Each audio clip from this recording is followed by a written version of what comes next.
ओम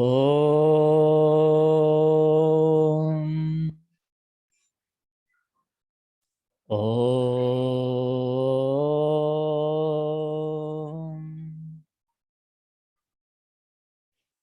ओम।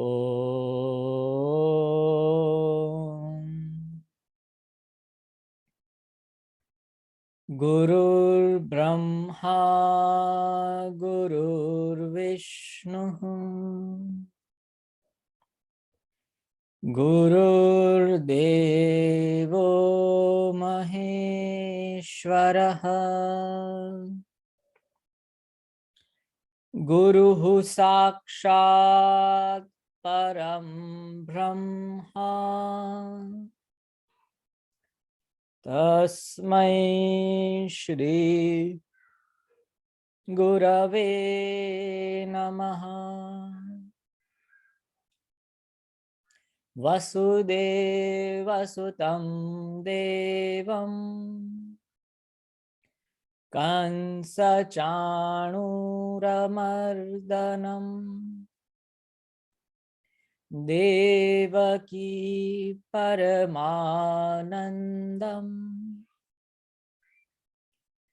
कृष्णं वन्दे जगद्गुरुम्।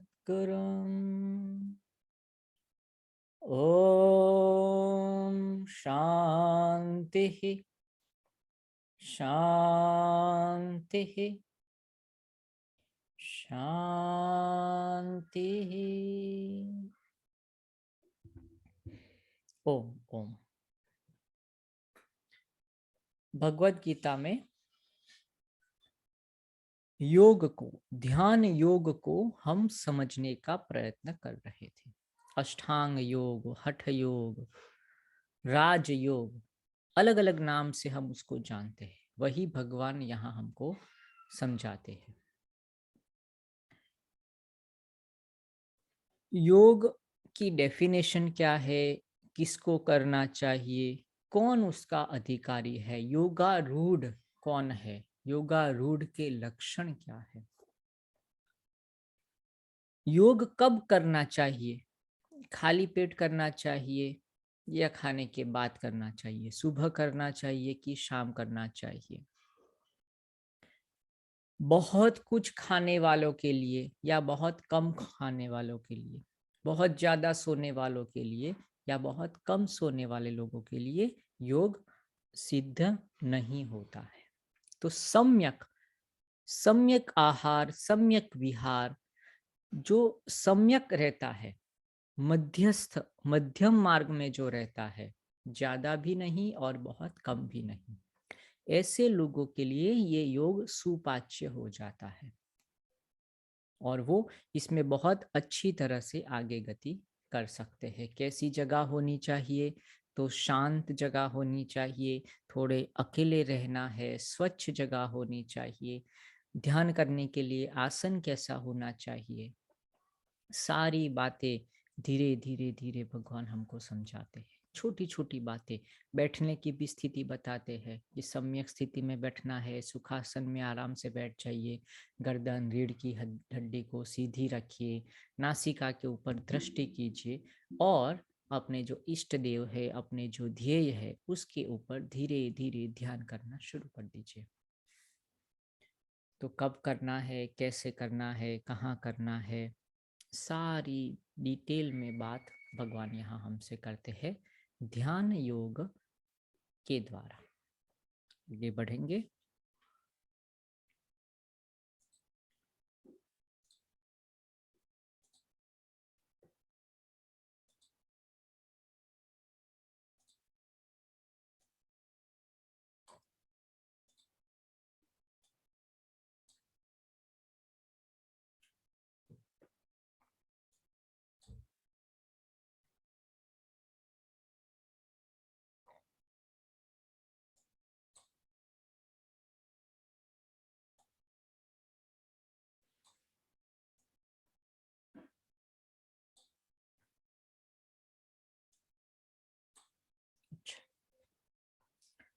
कहाँ तक बात हुई थी?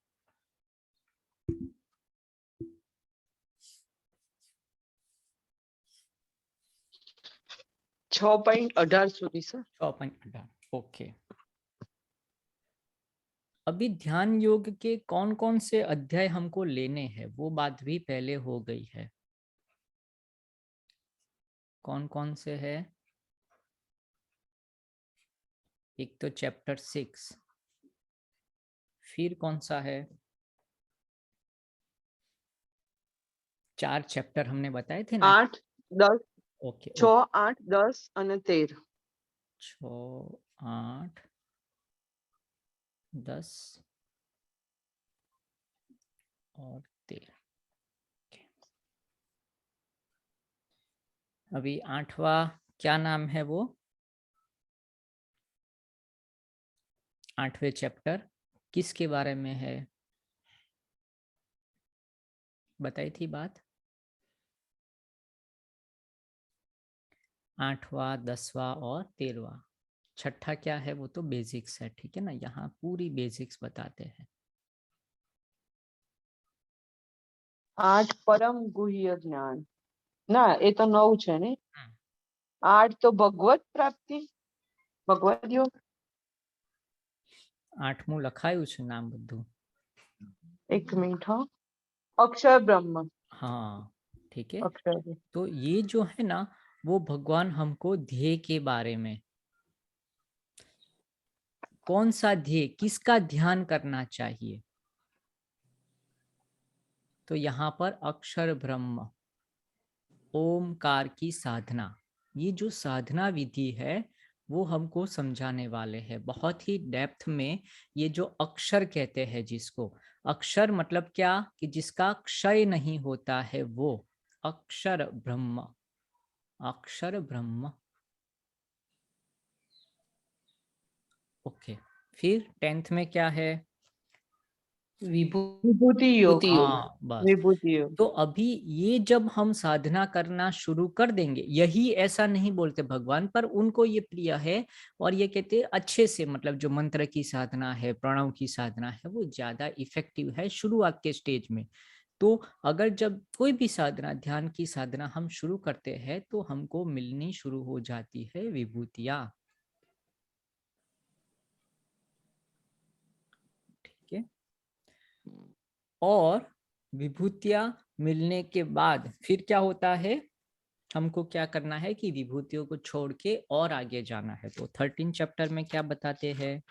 क्षेत्र क्षेत्रज्ञ योग। हाँ बहुत बढ़िया। तो यहाँ जो है दृष्टा ना, दृश्य। हाँ यस यस यस, ये साक्षी की साधना है।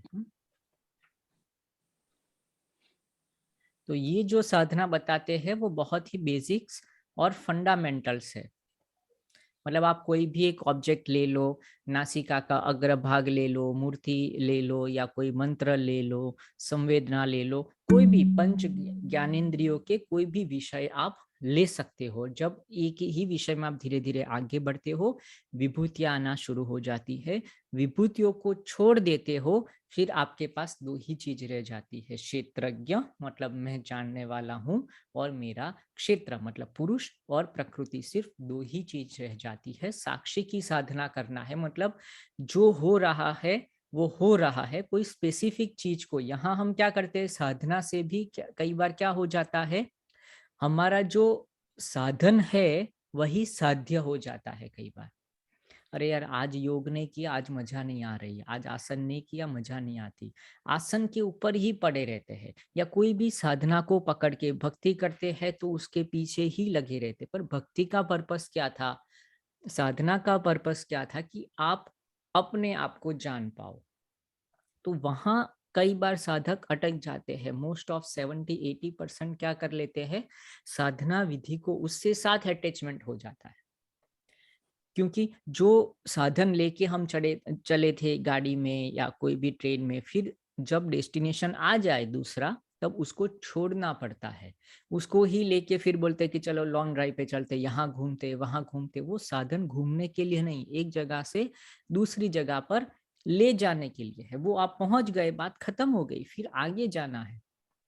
तो ये साधन जो भी हमने तय किए हैं चैप्टर 8 के अंदर, उसको यहाँ छोड़ देने की बात है, उसका भी त्याग करना है और कुछ भी नहीं करना है। मतलब कुछ भी नहीं करना मतलब जो आपने देखे होंगे कई लोग मतलब जो थोड़े और एडवांस लेवल में चले जाते हैं, तो भी फिर वो क्या करते हैं, ऐसे ही घूमते फिरते रहते हैं, कचरे के ढक पर बैठे होंगे या कहीं और पड़े रहते होंगे, खाएंगे नहीं खाएंगे, अघोरी के टाइप होते हैं या दिगंबर टाइप हो जाते हैं, थोड़े और हायर लेवल में। फिर उनको सब कुछ एक ही है, तो बोलते हैं कि अगर साधना करनी है, साध्य अगर ये ज्योति का मैं ध्यान कर रहा हूँ, तो क्या वो उसके अंदर जो आत्म तत्व है वो दूसरी तरह नहीं है? तो मैं क्यों एक ही जगह पर बंधा रहूं, सब जगह वही है। तो फिर वो सभी जगह पर उसी का ध्यान करता है या कुछ भी नहीं करता, साक्षी में रहता है। जो हो रहा है वो साक्षी, मतलब जो क्षेत्रज्ञ है, जो जानने वाला है, उसके ऊपर बारंबार बारंबार अपना ध्यान लेता रहता है और ये जो क्षेत्र है या जो प्रकृति है उससे अपने आप को अलग रखता है। तो वो ध्यान की जो परम विधि जो है वो भगवान हमको 13th में बताते हैं। तो ऐसे करके हमने 4 स्टेजेस में, ये सब स्टेजेस है, ठीक है। जैसे हमने ज्ञान योग में बात हुई थी, कर्म योग में भी जैसे हम स्टेजेस में बढ़े थे, वैसे ही ध्यान योग में भी हमको स्टेजेस में बढ़ना है। अभी शुरुआत हो रही है, ध्यान के बारे में कुछ नहीं पता है, कैसे बैठना है, क्या करना है, तो उसके लिए भगवान ने सबसे पहला बेसिक्स ऑफ योगा करके सबसे पहला चैप्टर हमको बता दिया कि भाई आराम से एक आसन ले लो, ऐसे बैठो, ये करो वो करो, बहुत ही फंडामेंटल, ठीक है। उसके बाद फिर जब धीरे धीरे धीरे आपको गहराई आने लगे तो फिर कोई स्पेसिफिक आपको विधि भगवान देते हैं जो आपको मिलेंगी चैप्टर 8 के अंदर। और विधि के बाद धीरे धीरे हमको अलग अलग विभूतियां मिलनी शुरू हो जाती है और लास्ट में हमको जाना है सिर्फ साक्षी की, विटनेसिंग की साधना में चले जाना है। तो ये स्टेजेस है ध्यान के जो भगवान ने हम तो 4 चैप्टर के अंदर बताया है, ठीक है। तो वो बीच में मुझे पहले ही लेसन में मतलब सेशन में कह देना था ध्यान योग में, पर वो रह गया था, तो ये क्लेरिफाई करना है। हाँ, 6, 8, 10, 13 बेसिक्स ऑफ योगा, ओमकार साधना या जो भी स्पेसिफाइड साधना है वो, विभूतिया और साक्षी भाव।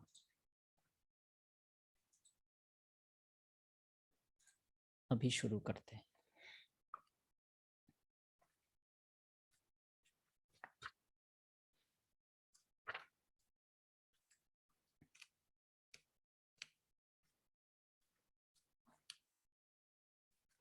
कहाँ तक पहुंचे थे? 6 पॉइंट સર 6.18 સુધી થઈ 6.18 સુધી થઈ ગયો.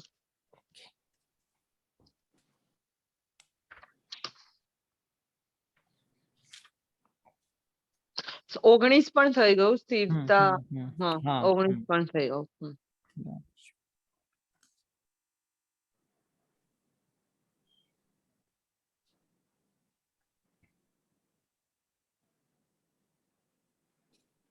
अभी है ना 6 पॉइंट, ये जो बातें हैं वो बेसिक्स हो गई। अभी 6.32 में जाना है। 6.32 ये जो श्लोक है ना, मतलब वो बेसिक्स है, पर वो किसके अंदर आता है? जो हमारे विभूति के बाद जब हम साक्षी की साधना करना शुरू कर देते हैं, उसका साक्षी की साधना का श्लोक है 6.32। आत्मौपम्येन सर्वत्र समं पश्यति योऽर्जुन, सुखम वा यदि वा दुःखम स योगी परमो मतः। तो यहाँ कहते हैं भगवान की अलग अलग योगी हो गए, अलग अलग साधना पद्धति से लोग आगे बढ़ते हैं, पर सबसे परम और सबसे ज्यादा आगे जो बढ़ता है वो योगी कैसा होता है, ऐसा प्रश्न अर्जुन पूछते हैं। उसका उत्तर भगवान देते हैं, आत्मपम्येन सर्वत्र, जो सबके अंदर आत्मा तत्व देखता है, आत्मा देखकर उनके साथ प्रेम करता है। आत्मोपम्येन सर्वत्र समम पश्यति योर्जुनः, मतलब सबको अपने समान मानता है, कोई उससे नीचा भी नहीं है, कोई उससे ऊपर भी नहीं है, समता है, सब इक्वल है। जैसे आगे भी बात हो गई थी ना कि यहाँ लघु और गुरु, ऐसे शब्द यहाँ प्रयोग नहीं होते हैं, या भक्त और भगवान ऐसे भी ध्यान में सब कुछ एक ही समांतर रेखा के अंदर होता है। जब आप साधक अवस्था है तो सबको समान मानना है। अगर हम क्या करते हैं, किसी को अपने से बड़ा मान लेते हैं, कोई विभूति से हम आकर्षित हो जाते हैं किसी की, मतलब अरे इसको तो ये हवा में ऐसे करे तो भभूति निकाल सकता है, 10 घंटे खाए पिए बगैर रह सकता है ये। तो अगर ऐसी चीजों के विभूति से हम आकर्षित हो जाए हमारा मन, तो फिर हमको क्या हो जाता है, इन्फीरियरिटी कॉम्प्लेक्स हो जाता है। या दूसरी तरफ हम अपने आप के पास विभूति आ जाए तो फिर क्या हो जाता है, हम अपने आप को बड़ा ज्ञानी समझ लेते हैं, तो हमारे में सुपीरियरिटी कॉम्प्लेक्स आ जाता है।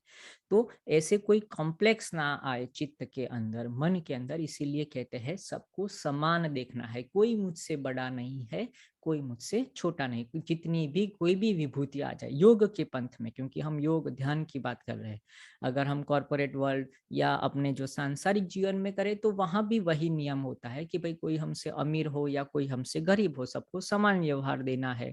वैसे ही यहाँ पर भी ध्यान में कोई हमसे बहुत आगे भी चला गया हो विभूति के क्षेत्र में, या फिर हमसे बहुत पीछे भी हो, पर सबको समान न्याय देना है, सबके अंदर वही आत्म तत्व को देखते रहना है। ठीक है, तो ही हम वो अभिभूत ना हो जाए या फिर सुपीरियरिटी कॉम्प्लेक्स ना आ जाए। सुखम वा यदि वा दुखम, मुझे जिसमें सुख मिल रहा है, आनंद मिल रहा है कि मैं एकांत में हूँ, मैं साधना कर रहा हूँ, मुझे आनंद है, तो वैसे ही दूसरों को भी आनंद मिलता है। दूसरों को जिसमें दुख मिलता है वैसे ही मुझे भी उसमें दुख मिलता है।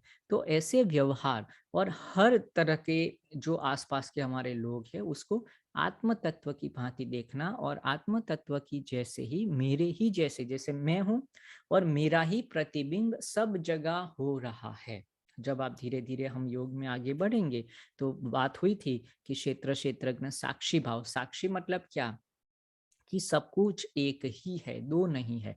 तो भले शरीर अलग अलग हो, अलग अलग सिचुएशन में है, पर वो मैं ही हूँ। अगर मैं वो सिचुएशन में होता तो शायद मैं भी ऐसा ही होता या ऐसी ही होती। ऐसे करके सबको अपने ही चेहरे जैसे सबके सिर के ऊपर हो तो कैसा दिखने लगे सृष्टि, वैसी उनकी रहनी करनी हो जाती है। आत्मौपम्येन सर्वत्र समं पश्यति योऽर्जुन, सुखम वा यदि वा दुःखम स योगी परमो मतः। तो वो परम योगी है। तो जब हम आगे बढ़ेंगे तो ये भी डेफिनेशन हमको याद रखनी है कि रेगुलर योगी और परम योगी, क्योंकि जब अष्टावक्र जी है तो वो जनक के दरबार में जा रहे थे। जनक भी बहुत बड़े ज्ञानी पुरुष कहे जाते हैं, राजा होते हुए वैभव के साथ भी वो ज्ञानी थे। तो उनको और ज्ञान की अभिप्सा के लिए उन्होंने अष्टावक्र जी को बुलाया था दरबार में। तो जब वो दरबार में आए तो फिर उन्होंने वही प्रश्न पूछा कि आप वहां से, आपसे घर से हमारे दरबार तक आए तो आपने आसपास क्या देखा।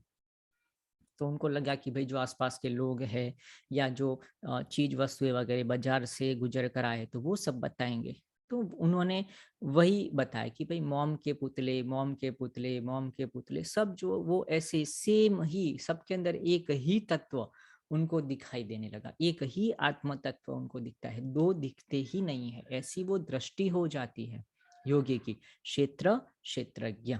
तो आगे बात करेंगे भगवान, पर यहाँ भी वो बेसिक्स मतलब जो फंडामेंटल बता रहे हैं योग क्या, ध्यान योग का, उसमें परम योगी की डेफिनेशन भी क्लियर कर दी है भगवान ने। ठीक है,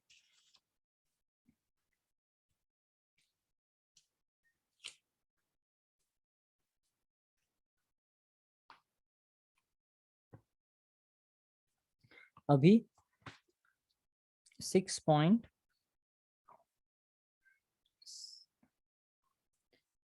6.35, अभी जो मन को वश में करने की जो बातें हो रही है उसी को बात करते हैं।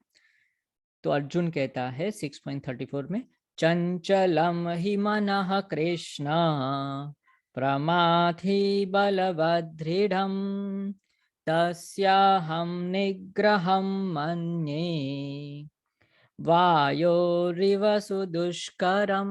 तो वायु को हाथ में करने जैसा है, वायु को पकड़ने जैसी डिफिकल्ट चीज है मन को संयम में रखना। तो उसकी बात करते हैं, मन को संयमित कैसे रखना है, मन को संयमित रखना। तो क्या कहते हैं, असंशयम महाबाहो मनो दुर्निग्रहम चलम अभ्यासेन तु कौन्तेय वैराग्येण च गृह्यते। अभ्यास और वैराग्य, ये दोनों बात आगे भी हो गई है। दो साधन है योग करने के लिए, योग में आगे बढ़ने के लिए। अभ्यास करते रहना है, मतलब जो भी आपका जो ध्येय है उसके बारे में हमको क्या करना है, अभ्यास करना है, ध्येय का अभ्यास। और जो फल मिल रहा है उससे वैराग्य, मतलब जो जो विभूति मिल रही है, मतलब जो अलग अलग सिद्धियां मिल रही है उससे डिटैच, कि भाई वो तो उसके बाई प्रोडक्ट है, उस तो वो तो मिलने ही वाले हैं। शरीर अच्छा हो रहा है, मन अच्छा हो रहा है, कोई और चीजें हो रही है, तो उससे वैराग्य।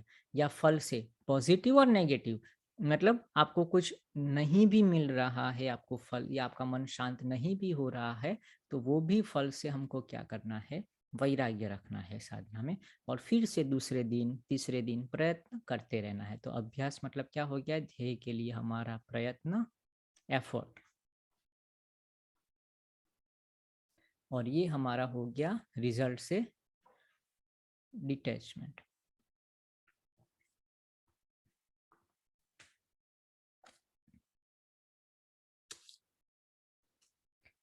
अभी एक और बात यहाँ पर भगवान करते, वो बेसिक से, इसीलिए इसको समझ लेना बहुत ही जरूरी है कि ये जो यात्रा होती है वो कई बार एक ही जन्म में नहीं, कितने जन्मों से हम करते आते। जो कर्म के नियम में भी हमने समझे कि हमारे कई सारे जन्म होते हैं। तो कहते हैं ये अभ्यास करते करते कहीं बीच में हमारी मृत्यु हो जाए, तो जहाँ पर हमारी स्थिति होगी फिर से हमको वहीं से बेसिक से शुरू करना पड़ेगा, या फिर जहाँ हम अटके थे वहाँ से। ठीक है ना, कि जैसे हम कॉलेज का अभ्यास कर रहे हैं और बीच में हमको समहाउ कुछ ब्रेक लेना पड़ा पारिवारिक संजोगों के कारण, पर्सनल रीजन से, तो जब वो खत्म हो जाए वापिस हम जाएंगे तो वापिस हमको स्कूल से शुरू करना पड़ेगा, या जहाँ हम अटके थे कॉलेज में वहीं से हमारी पढ़ाई शुरू होगी। तो उसका जवाब देते हैं, पार्थ नैवेह नामोऽत्र विनाशस्तस्य विद्यते, न हि कल्याणकृत् कश्चित् दुर्गतिं तात गच्छति, प्राप्य पुण्यकृतान् लोकान् नुषित्वा शाश्वतिः समाः, शुचिना श्रीमतां गेहे योग भ्रष्टो भी जायते। तो कहते हैं नहीं, ऐसा नहीं होता है। जो भी आपने प्रयत्न किया है वो कहीं भी जाता नहीं, वो आपके साथ ही जाता है। शरीर है, अन्नमय कोश है, प्राणमय कोश भले रह जाता है, पर आपके जो संचित कर्म है, ये जो अभ्यास के कर्म है, वो आपको आगे भी काम में आता है। और ऐसे लोग को क्या कहते हैं, योग भ्रष्ट, मतलब बहुत, जैसे हम पर्वत के ऊपर चलते हैं और बीच में कहीं लुढ़क कर नीचे तक आ जाते हैं, बेस कैंप तक आ जाते हैं या कहीं और नीचे, तो उसको कहते हैं वो चोटी तक पहुंचते पहुंचते भ्रष्ट हो गया, मतलब नीचे गिर गया है, पर वो योग के रास्ते में तो गया था। तो उसको योग भ्रष्ट कहते हैं, कि योग में रास्ते में चलने वाला, पर बिकॉज ऑफ सम रीजन, कुछ ना कुछ होने के कारण उसकी मृत्यु हो गई, या कोई और चीज के कारण वो सफल नहीं हो पाया, तो उसको फिर से ऐसी चीज करने के लिए, प्रयत्न देने के लिए भगवान क्या कहते हैं, सर कया नंबर नो श्लोक है? 40 40 41 ओके 3.40 से। हाँ, योग भ्रष्ट, योग भ्रष्ट अथवा योगिनामेव कुले भवति धीमताम् एतद्धि दुर्लभतरम् लोके जन्म यदिदृशम। तो कहते हैं बुद्धिशाली योगियों के घर में उनका फिर से जन्म होता है और वहीं से उनकी परवरिश योग के क्षेत्र में ही होती है। ठीक है, तो जो जो लोग इस यात्रा में आगे बढ़ते हैं और बीच में कुछ होगा या कुछ बहुत ही लेट एज में भी शुरू कर रहे हैं योग का ध्यान का अभ्यास, तो कोई प्रॉब्लम, जितना एक एक सेकंड एक एक मिनट आपने ध्यान में दी है वो सब रहने वाली है, कहीं भी जाने वाली नहीं है। वो आपकी भूमि बनाएगी और वो आपको नेक्स्ट बर्थ में ऐसी अच्छी भूमि में ही जन्म मिलने वाला है। तत्र तं बुद्धि संयोगम लभते पौर्वदेहिकं यतते च ततो भूयः संसिद्धौ कुरु नंदन। तो उसको पहले के जन्म का जो भी ध्यान वगैरह है वो सब बाद में याद आ जाता है और फिर वहीं से उसकी यात्रा शुरू हो जाती है। पूर्वाभ्यासेन तेनैव ह्रियते ह्यवशोऽपि सः जिज्ञासुरपि योगस्य शब्द ब्रह्माति वर्तते। तो कहते खुद की शायद इच्छा न भी होगी कि अभी यार रहने दो, योग में नहीं जाना है, ये पढ़ाई नहीं करनी, वो सब, तो भी वो पूर्व के संस्कार इतने सारे हो गए उसको कि उसी तरफ धकेलेगा, उसको वहीं तरफ धकेलता रहेगा, क्योंकि पहले के जन्म में हमने ऐसे कर्म किए हैं, अध्यात्म के रास्ते में हम चले हैं, इसीलिए कुछ ना कुछ करके इसी रास्ते पर फिर से हमको कुदरत भेजती रहती है। प्रयत्नाद्यतमानस्तु योगी संशुद्ध किल्बिषः अनेक जन्म संसिद्ध ततो याति पराम गतिम। और फिर धीरे धीरे धीरे यही रास्ते पे आगे बढ़ता रहता है योगी, तो उसको धीरे धीरे सिद्धि मिलना शुरू हो जाता है। अभी 6.46 वो हमने पहले भी बात हो गई थी, 6.46 ये इम्पोर्टेंट है कि यहाँ पर हमारी यात्रा रुकती नहीं है, कर्म करना है, फिर कर्म के साथ हमको ऐड करना है ज्ञान, और फिर उसके अंदर हमको ऐड करना है ध्यान, और उसके बाद हमको ऐड क्या करना है, भक्ति, या इसको श्रद्धा भी कहते हैं।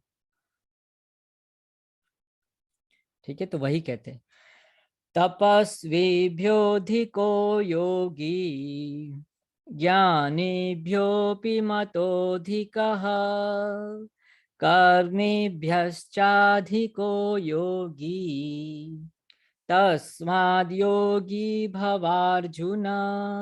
और फिर आगे योगी सबसे बड़े हैं कर्म से, ज्ञान से, और फिर ध्यान करते करते, और फिर कहते हैं योगी नाम अपि सर्वेशाम। ये सब योगी हो, जो ध्यान योगी है उसमें भी आगे कौन बढ़ता है, मद्गते नान्तरात्मना श्रद्धावान भजते यो माम समे युक्त तमो मतः। तो जो श्रद्धावान योगी होता है, जो भक्ति वाला योगी होता है, वो उससे भी आगे है, उससे भी पर है। तो मतलब वो रास्ता बताते हैं कि जो फर्स्ट स्टेप है जो हमने समझा था वो कर्म ही है, उसके अंदर फिर ज्ञान को ऐड कर देना है, और फिर उसके अंदर ध्यान को भी ऐड करना है, और फिर उसके अंदर भक्ति। जैसे मिठाई का कोई भी टुकड़ा अगर हम ले ले, ठीक है, तो उसके अंदर भी 4 गुण अपने आप होते हैं। कि एक तो क्या होता है, उसका एक फॉर्म होता है, कि वो शेप होता है उसका, ठीक है ना, फिर उसकी एक अलग ही फ्रेग्रेंस होती है, खुशबू होती है, एक अलग ही फ्रेग्रेंस होती है, फिर इसका एक अच्छा सा टेस्ट होता है, और फिर उसका एक कलर होता है। तो ये चारों 4 चीज उसके अंदर होती ही होती है, तो वैसे ही अध्यात्म जो है उसके अंदर चारों की चारों चीज होती है। हम अध्यात्म को ग्रहण करना चाहते हैं, भगवत योग को ग्रहण करना चाहते हैं। भगवत योग में ये चारों से चारों चीज मिली हुई है, कर्म, ज्ञान, ध्यान और भक्ति। तो आप ऐसा नहीं कर सकते हाँ भाई मुझे ये जो मिठाई है उसकी फ्रेग्रेंस दे दो, कलर, फॉर्म वगैरह टेस्ट आप रख लो, तो ऐसा नहीं हो सकता। आप बोलते टेस्ट दे दो और कोई चीजें, टेस्ट लोगे आप तो उसके साथ सब कुछ आने ही वाला, उसके फॉर्म आप टुकड़े तो पकड़ेंगे तो उसके साथ कलर, फ्रेग्रेंस वो सब आने ही वाला है। ठीक है, तो चारों चार चीजों से बनकर हमारा ये भगवत योग बना है। शुरुआत एक से कर रहे हैं, फिर धीरे धीरे उसके अंदर और चीज ऐड करते रहना है। अगर शुरुआत कर रहे हैं हम तो क्या करते हैं कि सबसे पहले हम उसके अंदर कलर वगैरह डालते हैं, जो मेन मटेरियल होता है। सबसे पहले मटेरियल्स होता है, तो सबसे पहले मटेरियल करते हैं कर्म, मतलब एक स्तर बना लेते हैं, फॉर्म बनाते हैं। फिर उसके अंदर टेस्ट डालते हैं कि उसके अंदर टेस्ट कौन सा होने वाला है। फिर उसके अंदर फिर क्या करते हैं, अलग अलग कलर कॉम्बिनेशन हम डालते हैं। और फिर उसके अंदर आती है फ्रेगनेंस, भक्ति। उससे लोग खींचे आते हैं। आपका जो ओरा है प्रेम से भरे हुए हो, ठीक है, सबसे प्रेम करते हो, सबको आत्मवत देखते रहते हो, तो सब दूर से खींचे आते हैं कि ये अद्भुत मनुष्य है कौन, लाओ उनसे मिलते हैं, उनसे साथ सत्संग करते हैं, उनसे कुछ ज्ञान की बातें करते हैं, प्रेम की बातें करते हैं। तो चारों चार चीजें। तो ये फ्रेग्रेंस वाला के आप जाते हो तो उसके पास ज्ञान नहीं होता, ऐसा नहीं। मीरा के पास जाते हो तो उनको कुछ पता नहीं होता, ऐसा उनके पास ज्ञान भी होता है।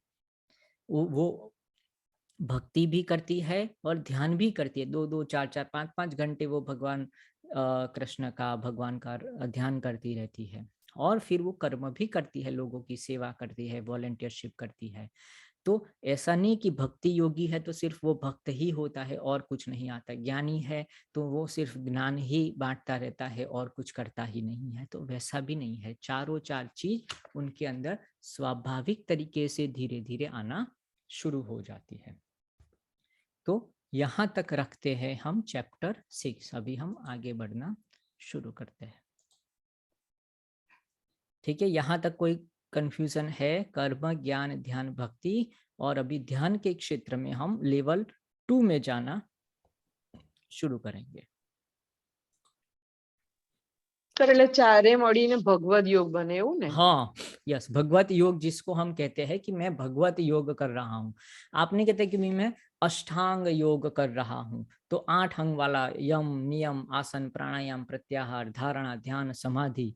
ऐसे ही भगवत योग के अंदर 4 फ्लेवर्स होती है, 4 चीज उसमें मिली जुली होती है। कर्म, फिर ज्ञान, ध्यान और भक्ति, है ना। और उसके भी अलग अलग लेयर है, 4 प्रकार के, जो 1 2 3 4 जो बताए कि भाई कर्म भी 4 प्रकार के हैं। पहले सकाम कर्म है, फिर कर्म योग है, फिर अकर्म है, विकर्म है। ज्ञान में भी ऐसे ही अलग अलग स्थितियां है, और ध्यान में भी ऐसी अलग अलग स्थिति है। पहले हम सिर्फ ध्यान को बेसिक फंडामेंटल समझते हैं, फिर हम क्या करते हैं, स्पेसिफिक साधना पद्धति पे हम काम करना शुरू करते हैं। फिर थर्ड में हमारे पास कुछ सिद्धियां, विभूति आती है, और फिर उसको भी छोड़ के सिर्फ साक्षी की साधना करते हैं। और ऐसे ही भक्त भी 4 प्रकार के होते हैं। तो ऐसी 4 प्रकार की साधना विधि से जो भरा है, या ऐसे 4 गुण से जो भरा है, वही भगवत योगी कहा जाता है। जैसे अष्टांग योगी कहा जाता है, वैसे ही जो भगवत योग का पालन करता है उसको भगवत योगी कहा जाता है। तो उसका उसमें ही हम आगे बढ़ रहे हैं। हाँ, भगवत योग जो भगवत गीता में पहला और 18 अध्याय, शुरुआत भी हमारी हुई है, दुख से हुई है, पीड़ा से हुई है, विषाद से हुई है, और हम सब एक ही जगह पर पहुंचने वाले हैं, और वो है मोक्ष। अभी कौन सा चैप्टर है? 8 चैप्टर 8।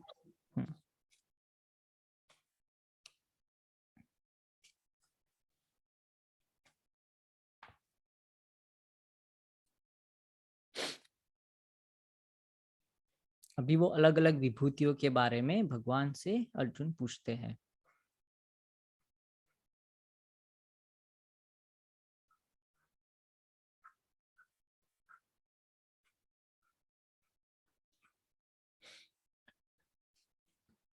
किं तद् ब्रह्म किमध्यात्मं किं कर्म पुरुषोत्तम अधिभूतं च किं प्रोक्त मधिदैवं किमुच्यते अधियज्ञः कथं कोत्र देहेऽस्मिन् मधुसूदन प्रयाणकाले च कथं ज्ञेयोऽसि नियतात्मभिः। तो अभी क्या बात कर रहे हैं कि जो अलग अलग चीजें विभूति के बारे में उन्होंने समझी है। तो जैसे एक तो चीज हो गई कि ब्रह्म क्या है, ब्रह्म के बारे में पूछते हैं, क्योंकि अभी वो धीरे धीरे योग में आगे बढ़ना शुरू हो गई, इसीलिए ऐसे प्रश्न उनके पास आते हैं। फिर अध्यात्म क्या है, ये प्रश्न पूछते हैं। फिर क्या कहते हैं, कर्म, मतलब जब योगी के कर्म कैसे होते हैं, योगी कर्म मतलब जो ध्यान योगी है वो कैसे कर्म करते हैं। और उसमें भी एक अधिभूत, अधिभूत क्या है, ये प्रश्न पूछते हैं। और आधिदेव, ये जो उसमें जो अलग अलग विभूति लेके अलग अलग आगे की योनि के अंदर चले जाते हैं, आधिदैव। तो इतने सारे प्रश्न और भी पूछते हैं। अधियज्ञ, अधिभूत, अधियज्ञ, और जो आत्मा मतलब जो क्या कहते हैं, वो विदेही है, विदेही पुरुष है, विदेही।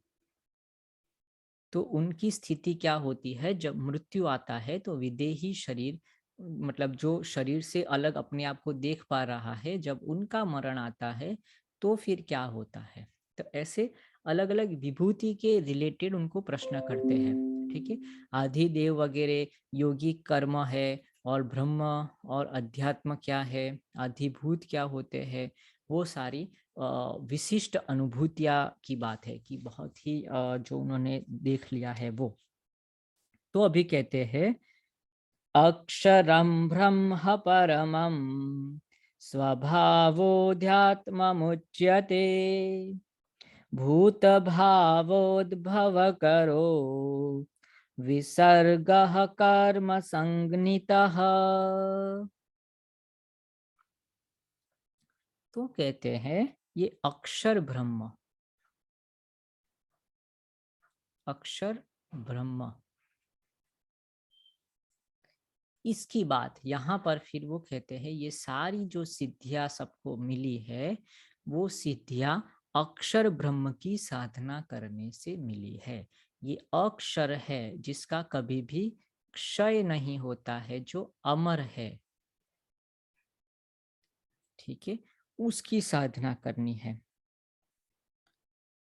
और ये जो अक्षर ब्रह्म है वो परम तत्व है, तो तत्व की साधना, उसके अंदर एक तत्व रहा है परम तत्व, उसकी साधना करनी, उसके अर्थ को समझकर उसकी साधना करती है।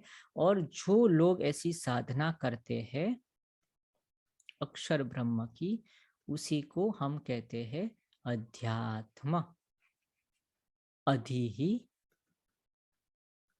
आत्मा, कि आत्मा तक, अधि ही मतलब उस तरफ, किस तरफ, आत्मा की तरफ।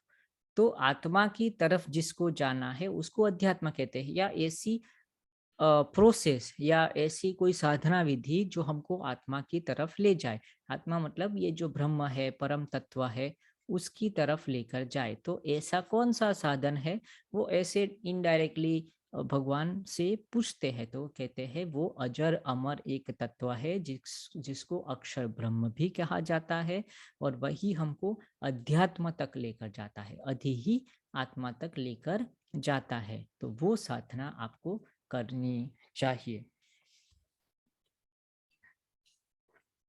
और उसको फिर अक्षर ब्रह्म जो है वो मैं ही हूं। तो यहाँ कहते हैं, अंतकाले च मामेव स्मरन् मुक्त्वा कलेवरं यह प्रयाति समद्भावम याति नास्त्यत्र संशयः। तो कहते हैं उसका स्मरण करो, मतलब वो जो भगवान के मेरा स्मरण करो, मतलब अभी जो है वो अक्षर ब्रह्म जो प्रणव है, अक्षर ब्रह्म, उसकी साधना आप करते रहो। और ये जब पूरे मतलब पूरी जब तक उनकी लाइफ है तब तक साधना की है, और जब मरण काल होता है, जब नजदीक आता है, तब भी वो ओम ओम ओम वैखरी उपांशु मानसिक अजपा बस वही चलता रहता है उनके शरीर से, उनसे प्राण से, मन से।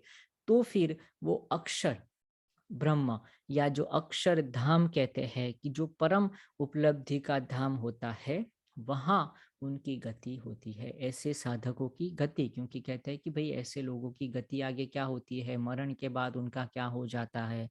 तो कहते हैं ऐसे लोग अक्षर धाम के अंदर जाते हैं, जो अक्षर का स्मरण करते हैं। और वो जो अक्षर जिसका क्षय नहीं होता है, वो ओमकार प्रणव की साधना है। तो जो प्रणव की साधना करते रहते हैं, उनको ऐसे अच्छे लोक में और आगे डेप्थ में जाने के लिए संजोग मिलते रहते हैं।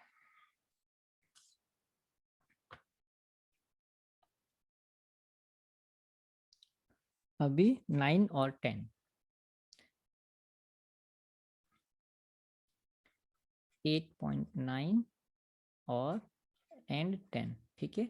तो अभी ये अक्षर ब्रह्म की साधना कैसे करनी है, तो वो हमको समझाते हैं 9 और 10 में।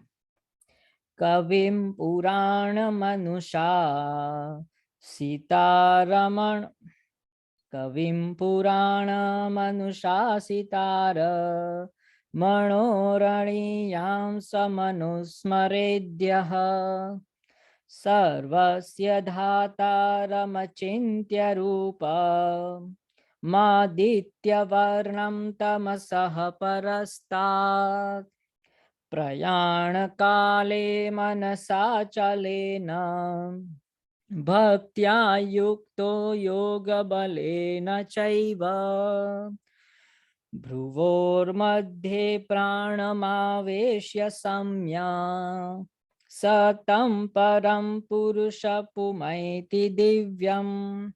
भ्रुवोर मध्य, ये मतलब दोनों आंखों, दोनों भ्रमर के बीच में जो आज्ञा चक्र होता है, प्राण प्राणमावेश्य सम्यक, तो वहां पर प्राण को लेके जाके वहां पर सम्यक तरीके से अगर ध्यान करते हैं, तो फिर वो परम दिव्य पुरुष या परम क्या कहते हैं, परम ब्रह्म, अक्षर ब्रह्म, परम ब्रह्म भी कहते हैं, उसकी प्राप्ति हो जाती है। तो प्रोसेस भी यहाँ पर, ये जो प्रोसेस है वो उससे थोड़ी जो बेसिक प्रोसेस है उससे आगे है। वहां हमने क्या बताया था कि नासिका के अग्रभाग में हमको साधना करनी है, सांस आ रही है जा रही है, प्राणापान सति ही, प्राणापान स्मृति ही, प्राण और अपान आ रहा है जा रहा है, बस यहाँ हमको देखना है। अभी जब उसमें हमको संवेदना आनी शुरू हो जाए, हमारा ध्यान वहां टिक जाए, तो फिर नेक्स्ट लेवल के अंदर जो साधना यहाँ 8.9 और 8.10 में बताते हैं कि अभी धीरे धीरे जो हमारा ध्यान है वो आज्ञा चक्र के ऊपर ले जाना है, और फिर धीरे धीरे जो ईडा पिंगला से लेके प्राण को फिर कहाँ लेके जाना है, सुषुम्ना नाड़ी से लेके आज्ञा चक्र के अंदर स्थिर करना है, और वहां ओमकार की जो साधना है वो करके ध्यान केंद्रित करता है, वो योगी परम ब्रह्म को प्राप्त कर लेता है।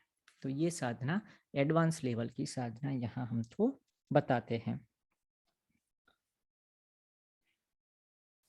किन किन लोगों ने ये किया है, तो कहते हैं सारे बड़े बड़े कवि लोग हैं, पुराण है, अनुशासन करने वाले, मतलब जो मेन जो मैनेजर पूरी जो दुनिया और अलग अलग लोग को करने वाले हैं, वो अणु से भी अणु मतलब छोटे से छोटी जीव या सर्व के ध्याता, बड़े बड़े सर्जन करनार, ऐसे जो वैज्ञानिक और ऐसे जो हो गए हैं, अंचित्य रूप वाला, सूर्य वाला, तरम से पर और ऐसे कई भक्त, कई योगी लोग ऐसी साधना करते करते करते परम ब्रह्म को प्राप्त हो गए। कौन सी साधना, ये भूमध्य, भूमध्य, या ज्यादा हम उसको आज्ञा चक्र ही कहते हैं। आज्ञा चक्र का ध्यान करते करते, तो आज्ञा चक्र का ध्यान करते करते करते आप वहां पर पहुंच सकते हो। ये जो विभूति वगैरह की जो आगे बात करते हैं वो सब आपको मिलना शुरू हो जाती है। पर उसमें क्या करना है तो वो आगे करते हैं, यदक्षरम वेद विदो, ये कौन सा है 11, हाँ 11 और 12, यदक्षरम वेद विदो वदन्ति विशन्ति यद यतयो वीतरागाः यदिच्छन्तो ब्रह्मचर्यं चरन्ति तत्ते पदं संग्रहेण प्रवक्ष्ये। तो कहते हैं ये जो अविनाशी और वैराग्य वाले जो यतिगण वगैरह होते हैं और ब्रह्मचर्य का पालन करते हैं, ऐसे लोग इसी साधना पद्धति को लेते हैं। और वो प्रोसेस क्या है, मतलब ये जो नेक्स्ट ध्यान की विधि है वो मैं आपको बताता हूँ। 12वां और 13वां, 12 और 13 प्रोसेस भी बताते हैं। ये कौन सा है तो विभूतिपाद है, विशिष्ट अनुभूतियों, नेक्स्ट लेवल का ध्यान की विधि है।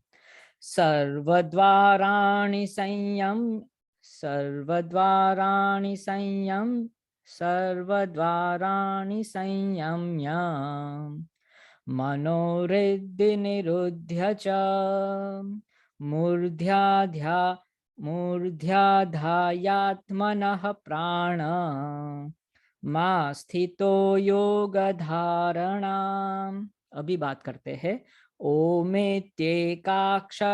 ब्रह्म व्याहरन् मामनुस्मरन् यः प्रयाति त्यजन् देहं स याति परमां गतिम। तो ये दोनों बहुत ही याद करने जैसे श्लोक है इसके अंदर, ठीक है। विभूतिपाद में 12 एंड 13 पूरी प्रोसेस बताते हैं।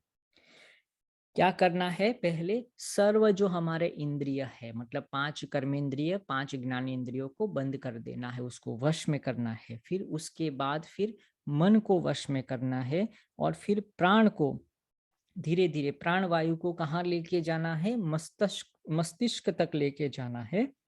और फिर वहां योग धारणा, ये शब्द यहाँ पर हमको पता है क्या है, पर जो लोग को नहीं पता होती है उसके लिए यहाँ भगवान ने बात की है। योग धारणा, जो धारणा की विधि है वो कहाँ आती है, ध्यान से पहले की प्रक्रिया है। ध्यान से पहले हमको धारणा करनी पड़ती है।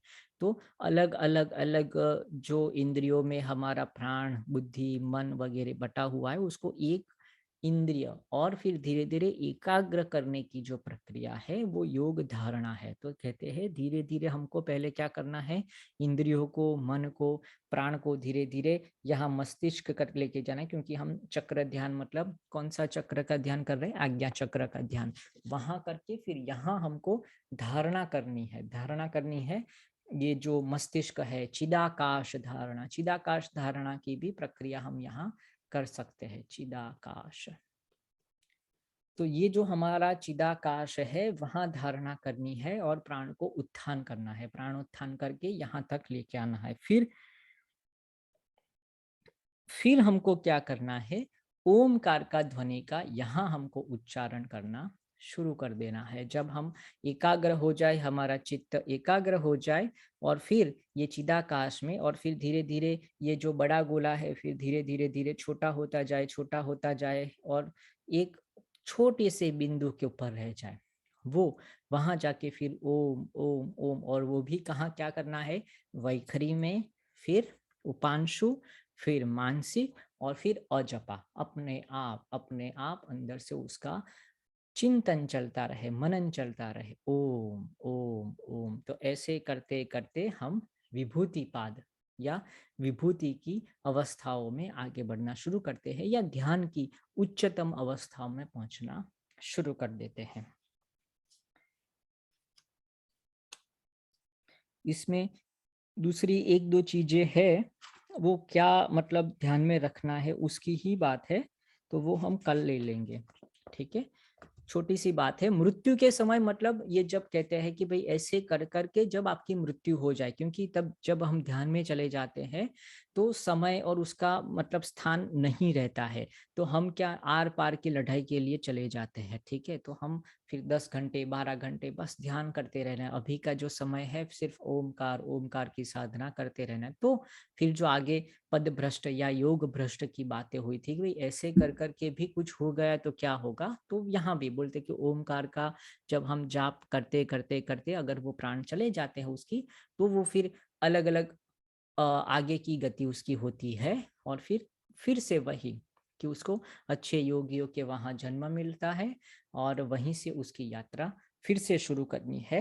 तो उससे घबराने की जरूरत नहीं। मृत्यु जो है वो छोटा सा एक पॉज है, उसके बाद फिर से नया रिन्यू हो जाता है, वहीं से आपकी यात्रा शुरू हो जाती है। तो कंटिन्यूस आप अपनी जो ध्यान की जो यात्रा है, जो एडवांस लेवल के जो साधक है, उसके लिए भगवान कहते हैं। तो आज वही ध्यान थोड़ा समझने का प्रयत्न करेंगे। आंखें बंद करेंगे। आंखें बंद। पूरा शरीर शांत, पूरा शरीर शांत, पूरा शरीर शांत। ओमकार की प्रणव की साधना चिदाकाश धारणा के साथ अपने मस्तिष्क के ऊपर ध्यान केंद्रित कीजिए। कपाल के भाग पर, कपाल के भाग पर। शुरुआत में 5 या 10 कपालभाति प्राणायाम कर सकते हैं। कपाल को प्रकाशित करता है, तेजस्वी करता है और मन में चल रहे विचार को दूर कर देता है।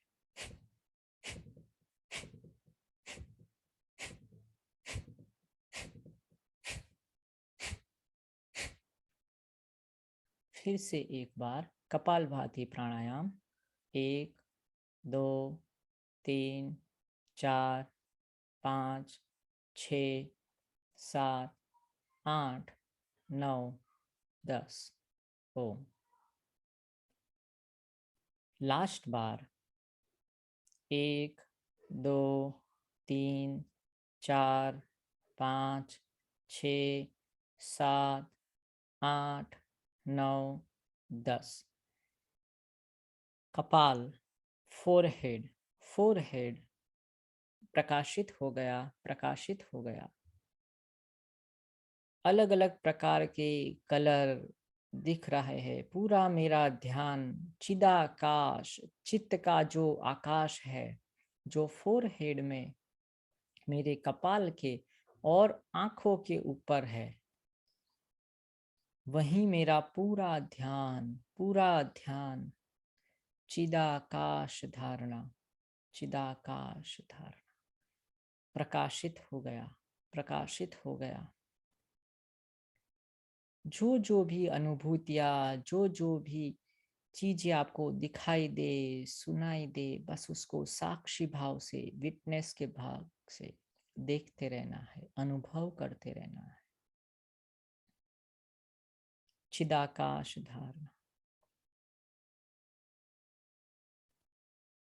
पूरा पूरा सिर, कपाल प्रकाश से भर गया। कौन कौन से सेंसेशन हमको मिल रहे हैं कपाल के भाग में? हमारी आज्ञा चक्र 2 भ्रंवरों के बीच में कहीं है। मेरे स्थान, आपके स्थान में फर्क हो सकता है। अलग अलग लोगों को अलग अलग जगह पर संवेदनाएं मिल सकती है। वही उनका आज्ञा चक्र है। शुरुआत में बड़ा गोला, बड़ा गोला की अनुभूति, बहुत ही गर्म, बहुत ही गर्म, या फिर ठंडा ठंडा ठंडा। कुछ खुजलाहट सी, दाहकता,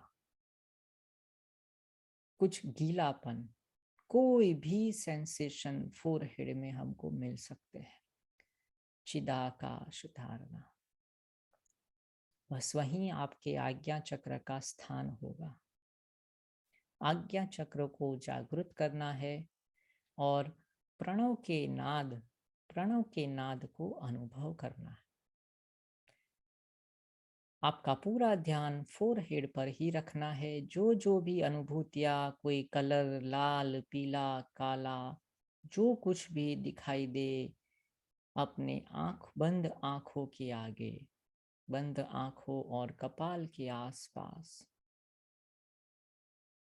मैं प्रणव उपासना करता हूं। 5 बार सांसें भरकर बड़ी आवाज में ओम का उच्चारण करेंगे। आंखें बंद ही रखेंगे। अपने आज्ञा चक्र को जागृत करने का पहला चरण।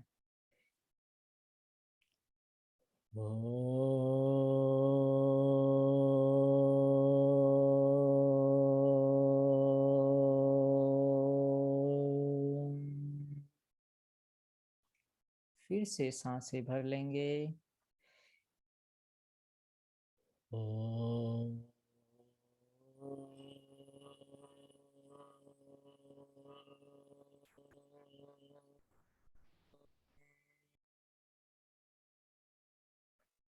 फिर से एक बार।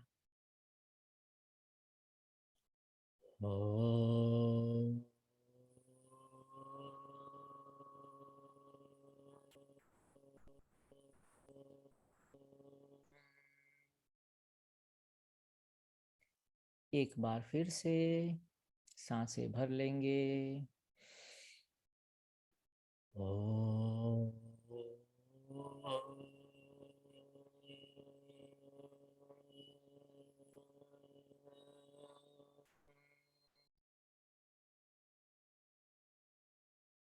लास्ट बार सांसें भर लेंगे।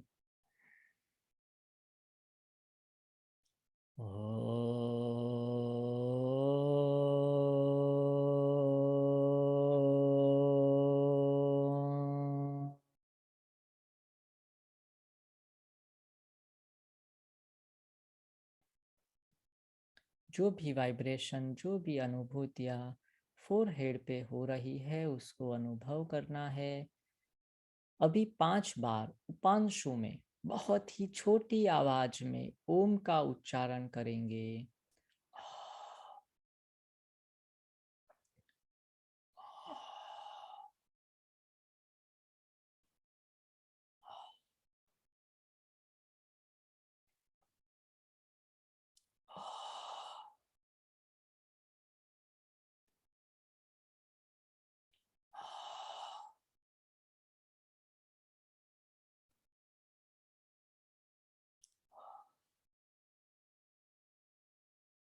मेरा आज्ञा चक्र जागृत हो रहा है प्रणव की ध्वनि से, नाद की ध्वनि से।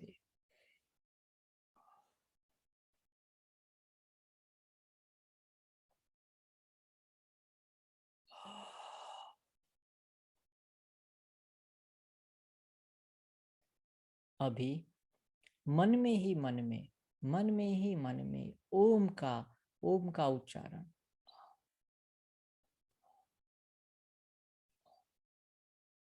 मन में उच्चारण। बहुत शांति से, धीरज से मन में ओम का नाद, ओम का स्मरण और ध्यान आज्ञा चक्र पर, कपाल के भाग पर जो भी सेंसेशन मिल रहा है उसी पर ध्यान केंद्रित करना है। चिदाकाश धारणा।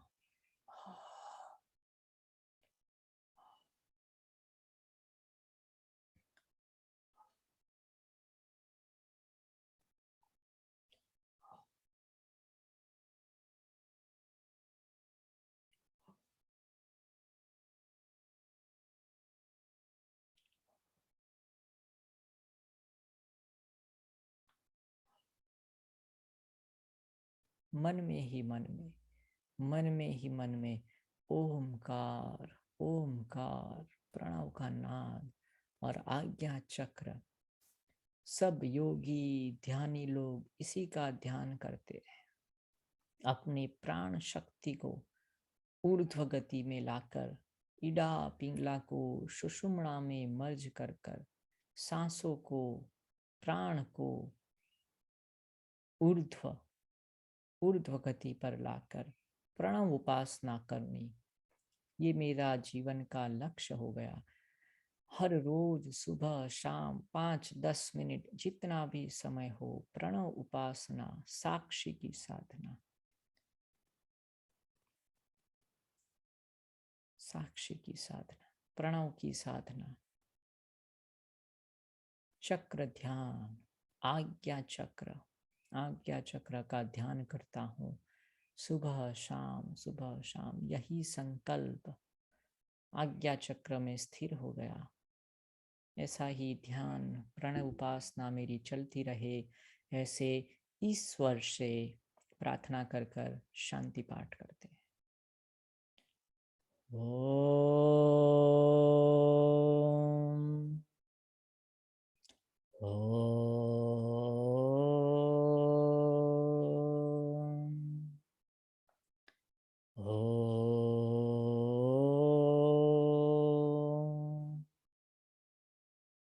ॐ असतो मा सद्गमय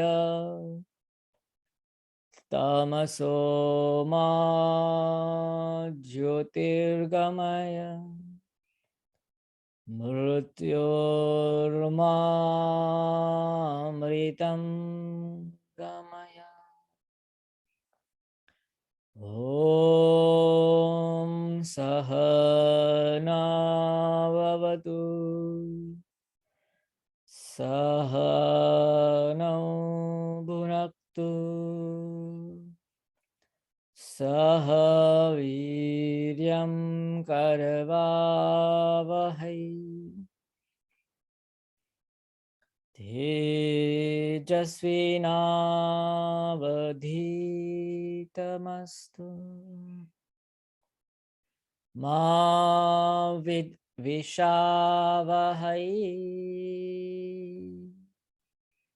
ॐ शान्तिः शान्तिः शान्तिः।